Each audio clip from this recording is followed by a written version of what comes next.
Bonjour à tous, nous sommes sur l'épisode numéro 3 des Phasmes. Si tu n'es pas encore abonné à la chaîne, je t'invite à le faire tout de suite car il y a de nouvelles péripéties, des vidéos sur les bestioles, des vidéos sur l'aventure, des vidéos sur l'escalade et d'autres multiples péripéties incroyables et gigantesquement incroyables. Donc là, nous sommes sur l'épisode des Phasmes, donc nous allons trier les œufs et ainsi leur donner leur nouvelle nourriture car ils se sont bien acclimatés dans le nouveau terrarium. Donc nous allons chercher de nouvelles ronces qui est leur aliment préféré. C'est parti, on y va, tout doux le loup, pépère le chien, go l'escargot. Nous avons trouvé les ronces. On essaye de prendre toujours celles qui sont le plus en hauteur pour éviter justement les animaux qui ont fait pipi dessus. Hop. Nous avons récolté nos petites ronces et maintenant nous allons aller tout droit au terrarium à phasmes épineux et phasmes bâtons, leur mettre leur nouvelle nourriture et on va aller tout de suite voir l'incubation et comment faire éclore les œufs de phasmes. C'est parti, tout doux le loup. Donc ça y est, on a les ronces. Je vais vous expliquer après. On a le bac pour mettre à incuber les œufs de phasmes épineux. Hop. Et c'est parti. On y va. Donc là, on part à la chasse aux phasmes dans tout ce bazar. Vous voyez, hein, les ronces, ça commence à mourir. Donc on va changer tout ça et ensuite on va trier les œufs car il y a des œufs et de la déjection aussi. Hein. Donc on va trier tout ça. C'est parti. On en a déjà capturé un. Il est là. Phasme épineux, la femelle. On va capturer les autres.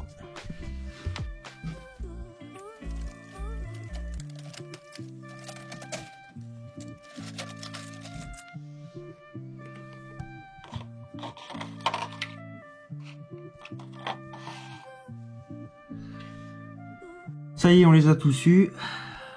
Épineux. Hop. Ils sont tous là. Et là, maintenant, on va se retrouver à trier. C'est parti. Donc, on a 1, 2, 3 et 4. 4 œufs, 4 œufs de phasmes épineux. Ensuite, les phasmes bâtons, faut que je regarde un petit peu, mais ils me semblent trop jeunes pour le moment pour pouvoir faire des bébés. Donc, c'est parti, on va nettoyer tout ça. Alors, faut faire relativement attention. Voilà, les œufs sont pas forcément de même diamètre que les autres. Hop, ça fait des petites boules noires. Ça ressemble un peu à du cassis. Attention, faut regarder. Là, il n'y a que les phasmes épineux, eux, descendent à terre pour pondre dans 1 cm de terre à peu près. J'avais mis la terre et bah, effectivement, ah, mais dis donc, on en est plein. Je m'attendais à 3 œufs. En fait, non, il y en a plein. C'est génial. Je vais vous montrer ça.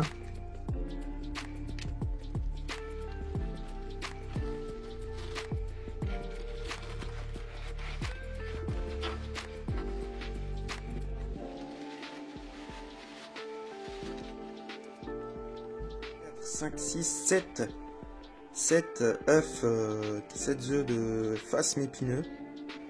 Donc on va aller faire ça tout de suite. Donc les œufs de phasmes épineux, on prend, alors ça c'est mon truc perso, donc je vais vous expliquer pour être plus simple. On a le terrarium que vous avez pu voir dans les épisodes précédents. Et moi je prends un couvercle de boîte à grillon. Je mets la fibre de coco jusqu'à ras-bord comme ça. Et en gros, le phasme épineux, lui, quand il descend au sol, la femelle vient et elle vient pondre ses œufs normalement directement là-dedans. Ce qui a été le cas, ça a été approuvé, vous l'avez vu. Et ensuite, nous, on va se servir justement d'une boîte à grillons qu'on peut retrouver dans toute animalerie normalement. Donc une boîte à grillons ouverte de farine. Je viens mettre environ 2 à 3 cm de fibre de coco. Et avec les œufs de phasmes épineux qui sont là, je viens les disposer, les poser là-dessus, d'accord? Et ensuite, on va venir humidifier une fois par jour, pas trop non plus, mais on va venir humidifier légèrement.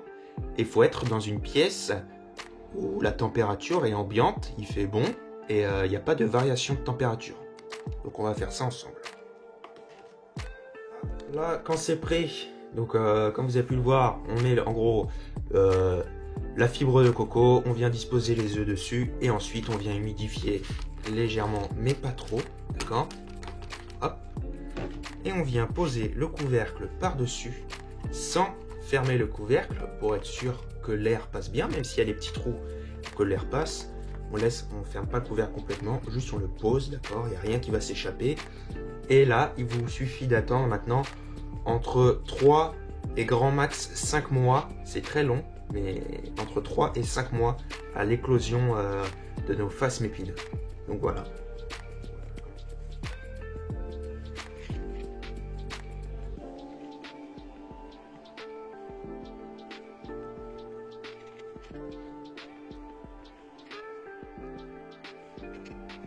Voilà, on vient humidifier un peu. Donc là, maintenant qu'ils se sont bien acclimatés, on va tout refaire correctement. Ça, c'est à faire dès que les ronces commencent à être sèches et que vous voyez que le sol commence à être jonché de déjections et des œufs de phasme. Il faut commencer justement à nettoyer le terrarium, d'accord? Rien que pour l'hygiène, c'est important, d'accord? On n'attend pas parce qu'après on est vite débordé. Donc là, attention, pour le sol du terrarium, d'accord, c'est des phasmes, c'est où on vient poser du journal, d'accord, ou du sopalin. Donc moi je conseillerais le sopalin, c'est plus pratique à enlever, c'est juste pour ça. Sinon le journal ou le sopalin, c'est la même chose, d'accord. C'est surtout plus facile à nettoyer les déjections et à récupérer les œufs, comme vous avez pu le voir. C'est plus facile à trier. Donc on va faire ça tout de suite.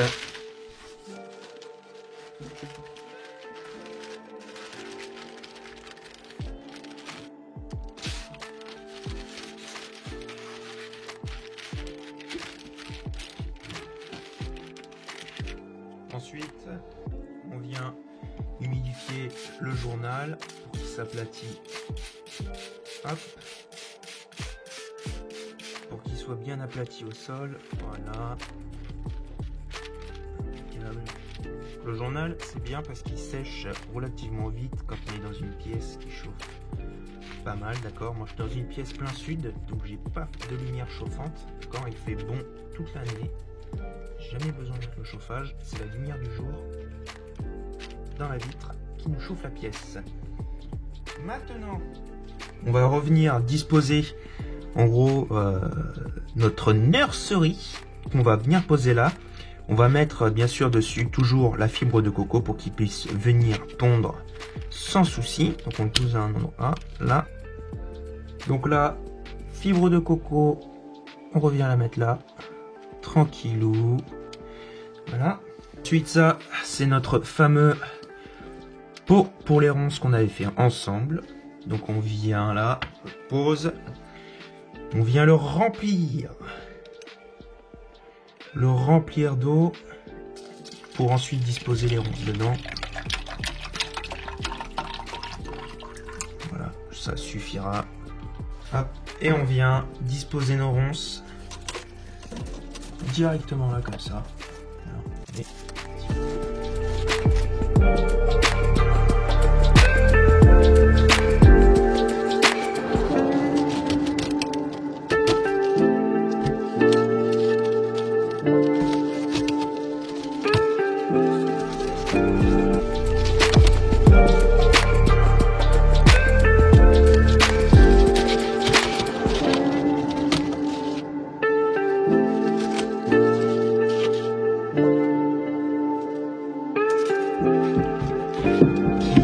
Un autre support pour mes phasmes pour qu'ils puissent bien grimper. Voilà, je viens le disposer de cette manière là. Voilà, les phasmes là comme ça, vous voyez. Donc on a le support pour les phasmes qui puissent grimper. On a leur aliment, hein, une surface pour grimper aussi, qui sont les ronces, donc qui vont se nourrir des feuilles. Le petit bac avec l'eau pour que les ronces durent plus longtemps. Le petit pondoir, le support pour nettoyer. Voilà. Et on va les relâcher après tout de suite. Et avant, on vient humidifier.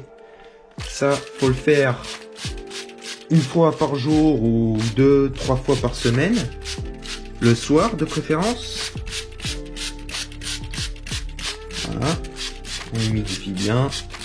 Je vais pas vous réexpliquer comment est fait le terrarium. Il faudra regarder les anciens épisodes qu'il y a déjà sur la chaîne. Et vous verrez comment a été fabriqué le terrarium, quelle peinture, quel col utiliser, quel diamètre, comment il est fait, tout ça. Voilà, une fois que c'est bien humidifié, impeccable. Là, on va les relâcher. On a toujours 3 phasmes bâtons et 3 phasmes épineux. On va les remettre. Hop. Allez, va, ta liberté. Voilà. Femelle. Petit bébé.